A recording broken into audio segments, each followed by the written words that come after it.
Hello, and welcome to the ETHS webinar, Preparing for the 21-22 School Year. My name is Takumi Iseda. I am the Communications Director at ETHS, and I will be moderating today's discussion. Our panel for this webinar will include 6 administrators, our Superintendent Eric Witherspoon, Assistant Superintendent and Principal Marcus Campbell, Assistant Superintendent for Curriculum and Instruction Pete Bavis. We are also joined by 2 of our Associate Principals, Scott Bramley, the Associate Principal for Instruction and Literacy, Taya Kinsey, the Associate Principal for Student Services, and to round out our panel, we also have with us Deanna Lewis, the Director of Special Education. The panelists will be reintroduced individually throughout this webinar. Before we jump in, just a few notes for our viewers that may be helpful. Not every question from the poll will be read. The discussion will include themes identified from the feedback and some of the most commonly asked questions that we received. To make sure we cover as much ground as possible in the time that we have, there will not be a live Q&A portion or there won't be a chat during the event either. And finally, this event is being recorded and can be accessed on the ETHS YouTube channel. So before moving to the questions that were submitted from our poll, let's take a moment to hear about the planning process for the upcoming school year. Dr. Witherspoon will provide that overview. Thank you, Takumi, and a big hello to everybody at eTown. We're really pleased that you're joining us. We do have big plans for next school year, and we really think it's important that we explain that to you. And we know that there'll be more questions as time goes on, but it's a great chance to get an overview of the fact that we are planning to have full in-person instruction next year at Evanston Township High School. But we don't intend for it to look and feel exactly like it has felt in the past. We're going to, of course, keep all of our best traditions and so much of what makes ETHS a great school. But we have a great opportunity here to also create that new normal.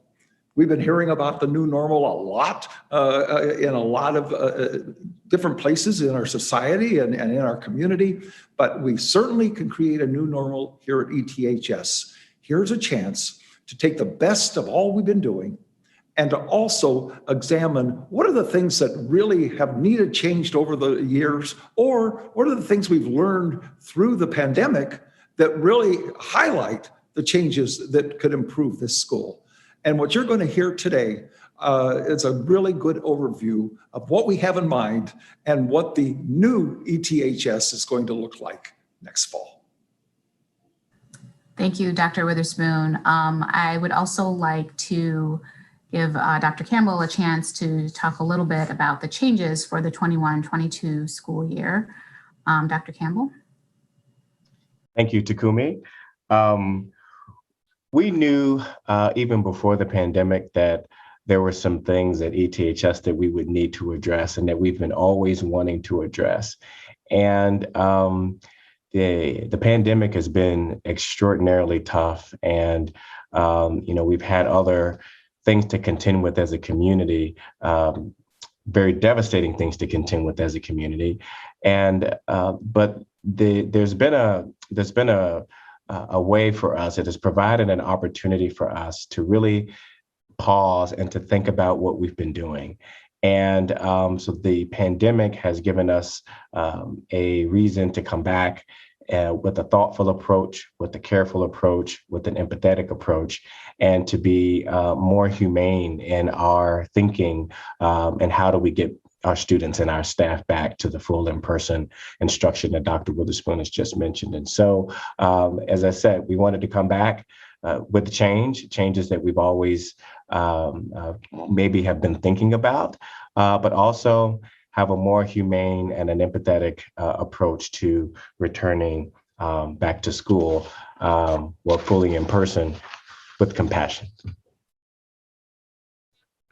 So as we look at, what we've been doing for the fall, as I said, we've been taking time to pause and reflect and to think over the past school year. And at the same time, we've been thinking about what technical, as we've paused, what technical things can we address, but also what adaptive components, what adaptive things could we address as an organization and as a school.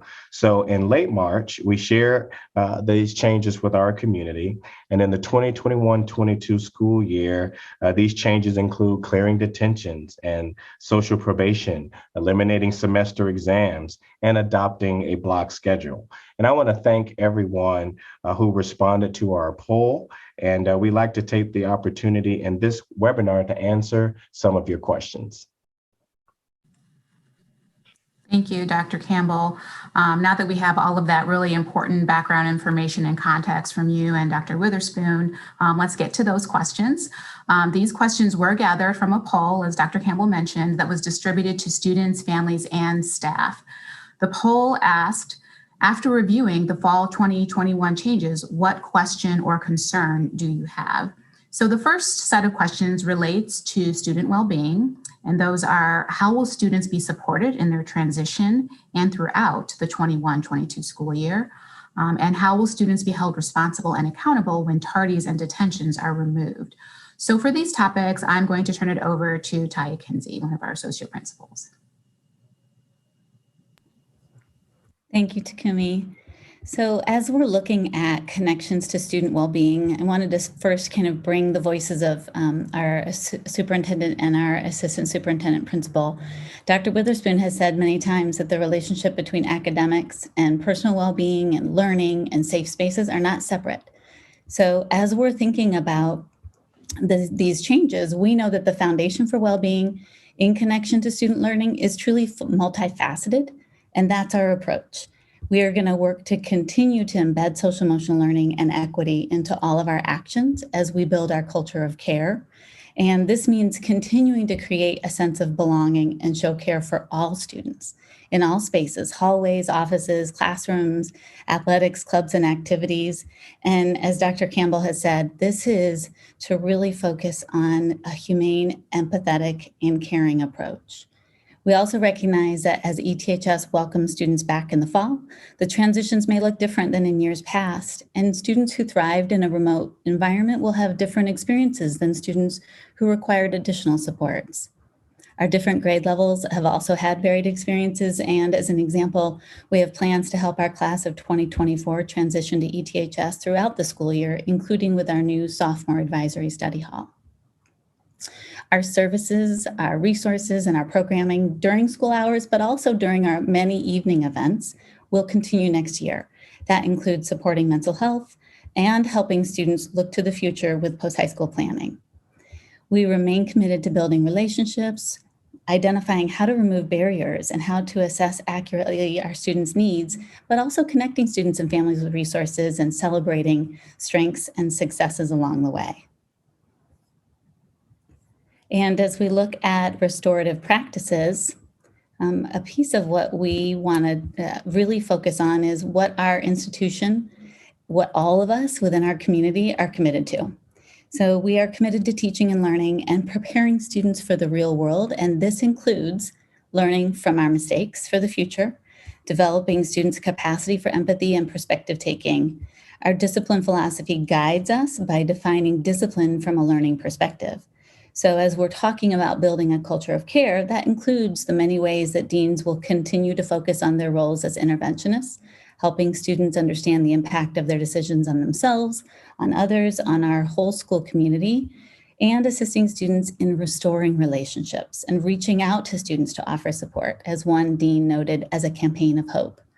And our continued alternative to suspension programs and early intervention actions by student services team members. We are building upon our existing restorative practices and new opportunities for students by students beginning next year with a clean slate for tardies. Students not being sent from classrooms to receive tardy slips, and also safety staff no longer issuing tardy slips in the hallways. Our expectation is that students will arrive on time to engage in class, and if they're tardy, students will go directly to their classes and their teachers will record any tardies, so there's less loss of instructional time and more engagement with students.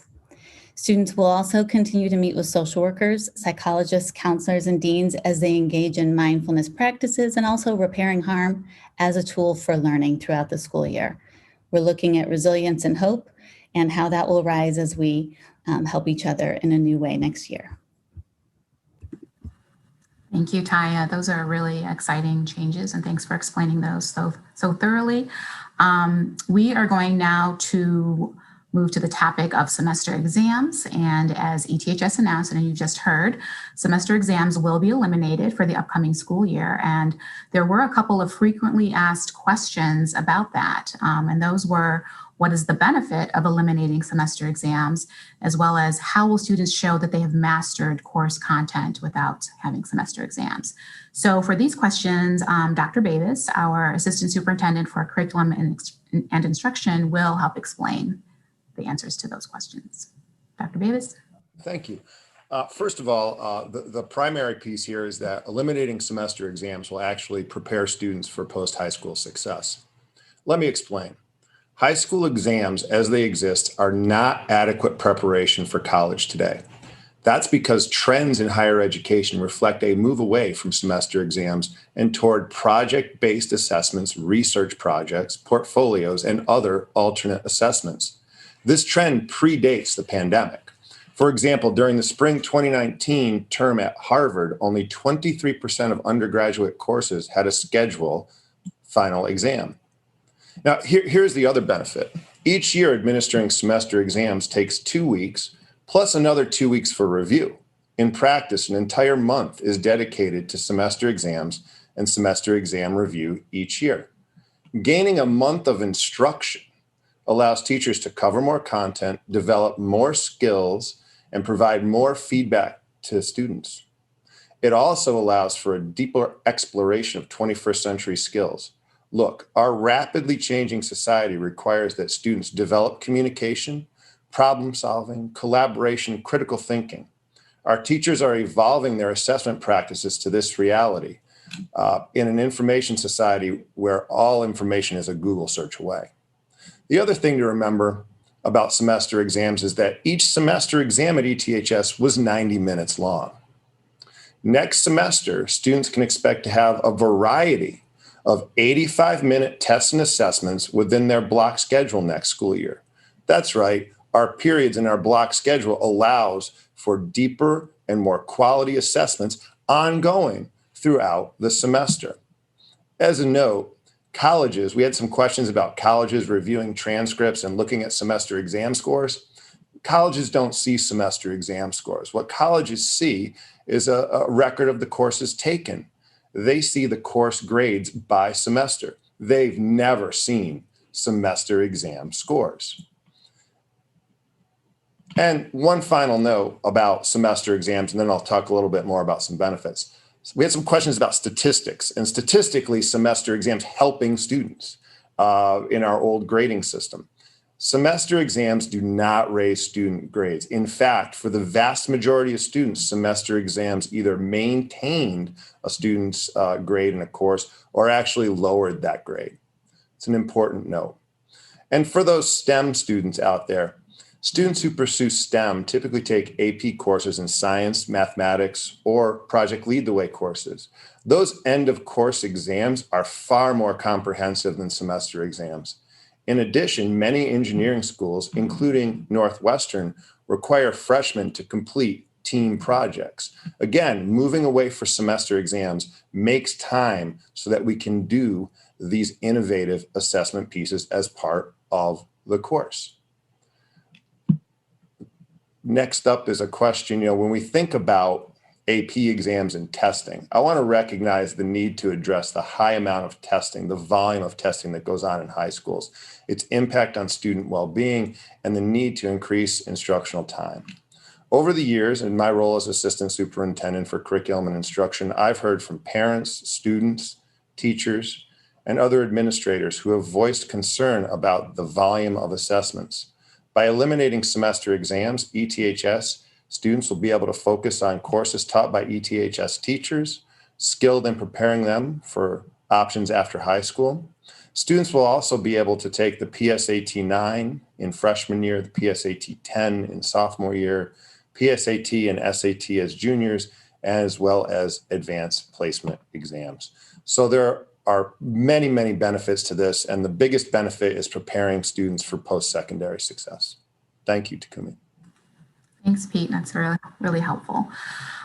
We are going to move on now to the topic of special education. That's definitely been part of our planning for the next school year as well. There are 3 questions that will be answered by Dr. Deanna Lewis.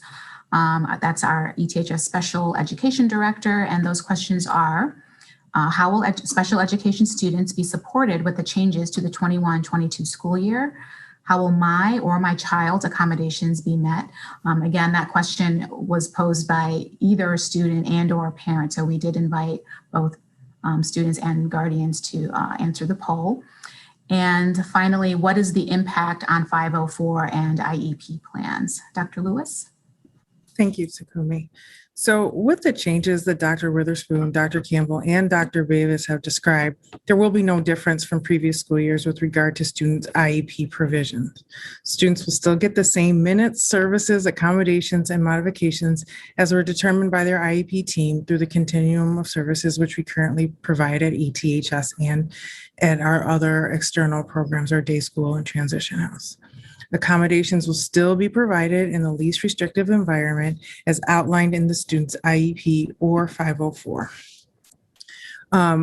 Over the course of more than 18 months and beyond, we as a department have kind of started to look at what we do, and we conducted a deep dive into the needs of the department to figure out what the best way to provide services to our students could and should be.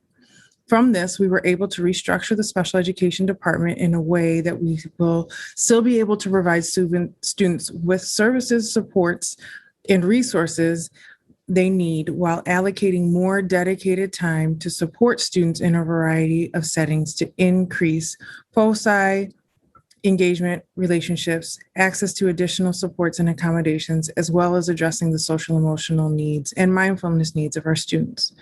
These departmental changes will not change, nor will they impact services, minutes, supports, or placements of current IEP students. Thank you, Dr. Lewis. That sounds very reassuring to our students and families out there, I'm sure. Our final topic for a discussion during the webinar is going to be the block schedule. Obviously, that's a big one as we prepare for next school year. Naturally, it's generated a lot of interest among our staff, among our students and families. And so some of the themes that have emerged in our poll related to the block are: how will the lunch period work? Will course options or content change in the block schedule? And how will students be able to concentrate and stay focused during those longer class periods? So we are really pleased that Dr. Scott Bramley, the Associate Principal for Instruction and Literacy, is joining us today to help us walk through that block schedule. Dr. Bramley will kick us off, and then also Dr. Campbell will speak to this topic as well. So we'll start off with Dr. Bramley. Yeah, so thank you so much, Takumi, for welcoming me today to the webinar. I believe if we could start off with just addressing the schedule itself and provide a little bit of an overview of the schedule. And so as you may be viewing now, the schedule there, just a couple points to highlight and in comparison to prior years. So obviously this year during the pandemic, we had to switch to a modified version of a block schedule for our e-learning and during our hybrid. But in years past, we used to have, Mondays at 33 minutes, and then Tuesdays through Fridays were 42-minute periods, and we had 9 periods in the day. So I want to highlight a couple of things that didn't change. So the start time for students is the same. We've always communicated that AM support is the start of our school day. And so for students to continue to think about the start of their school day at 8 o'clock, first period or the first block or the second block, whichever day you're on, will start at 8:30. Which is very similar to years past. And student dismissal on those block days will still be 3:35. And so if you think about what hasn't changed, those are some consistencies that we can count on as students and families in the community. But I do want to highlight a couple of the changes. You will notice that we will be having classes meet 3 days a week as opposed to 5. And so every block will meet on Mondays for 33 minutes.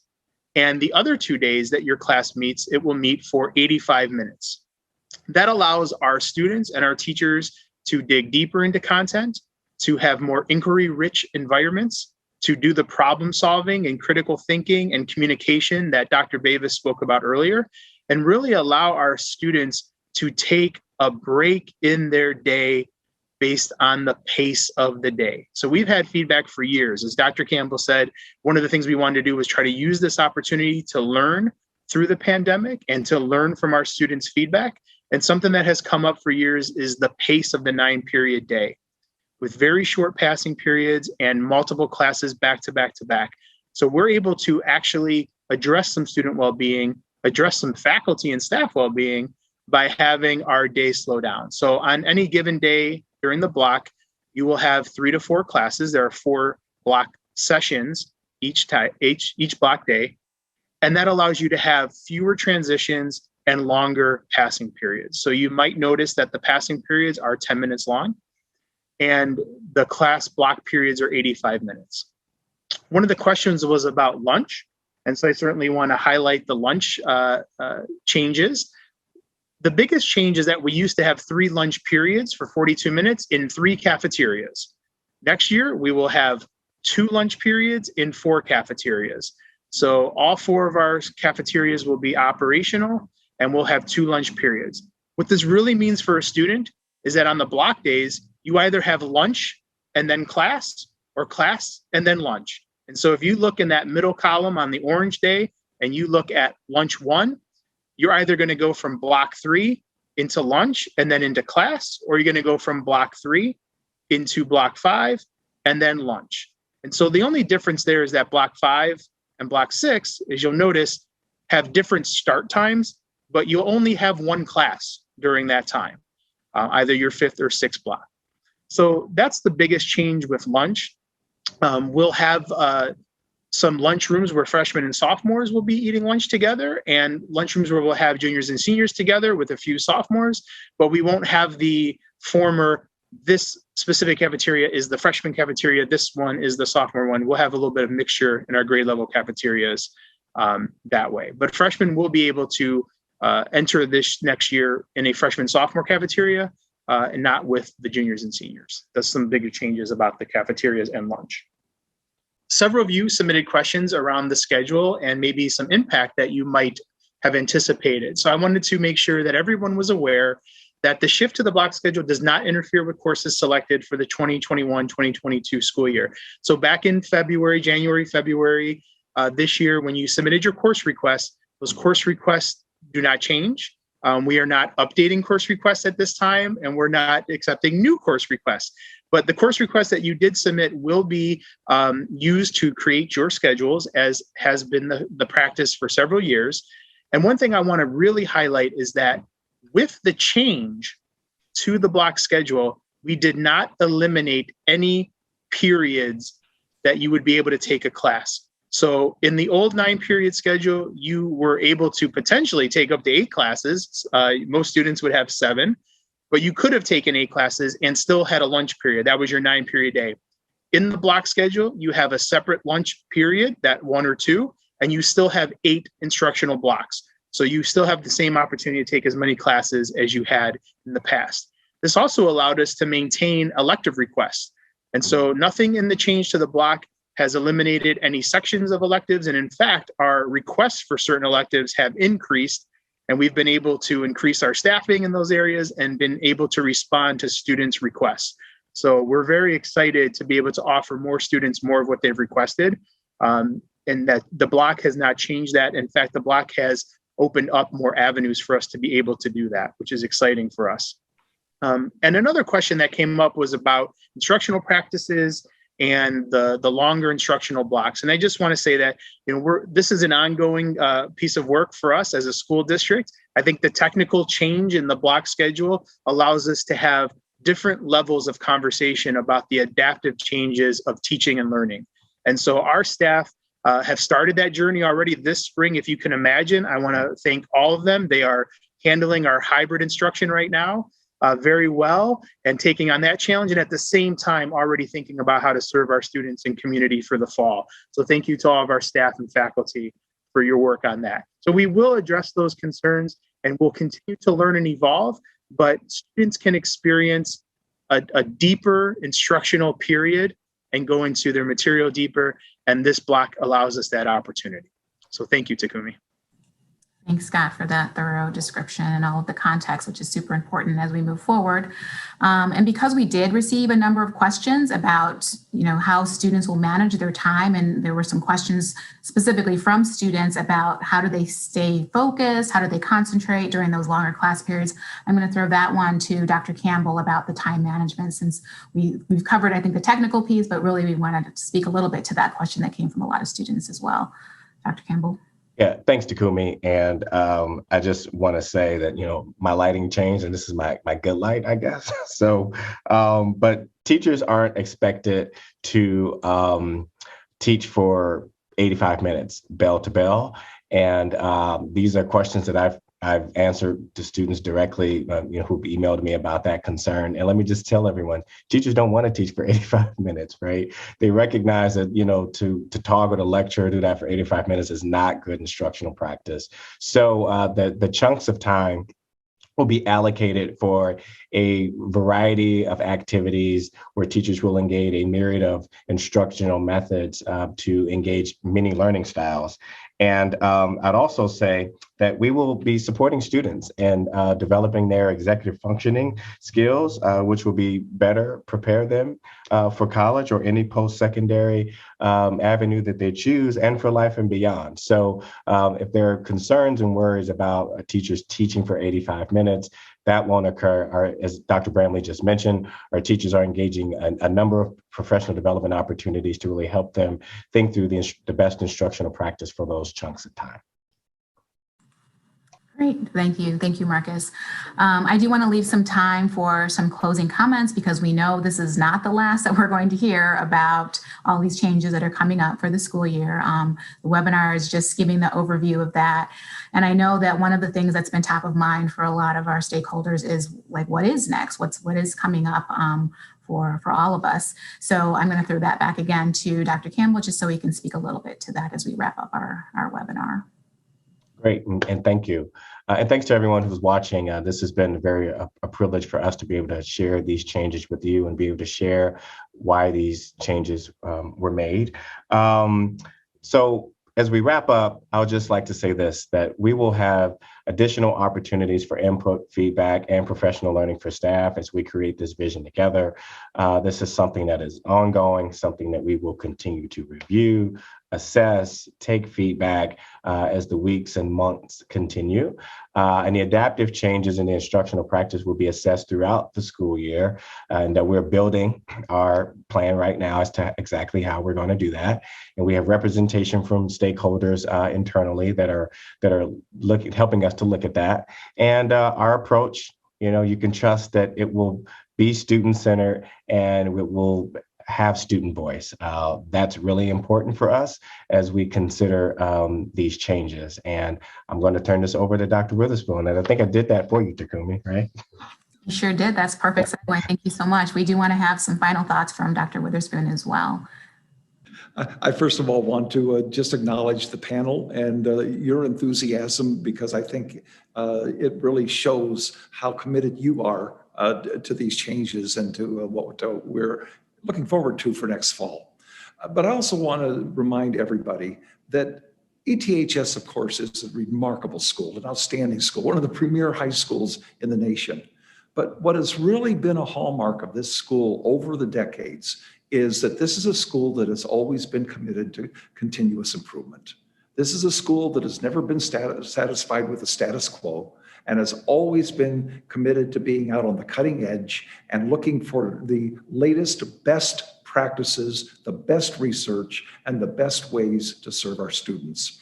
Well, here's continuous improvement for you to the 10th degree. Here we are making a commitment to take this school from the greatness that it has to even greater. And I really believe that that's what next fall is going to bring. And I really think that we're going to have a great school year. And I just thank everybody in advance for doing your part to make this work and work well. It's a great day to be a wild kid. Thank you all. I want to reiterate the thanks for all of you being with us today for the webinar. And that concludes our panel for today. Take care, everyone. Bye-bye.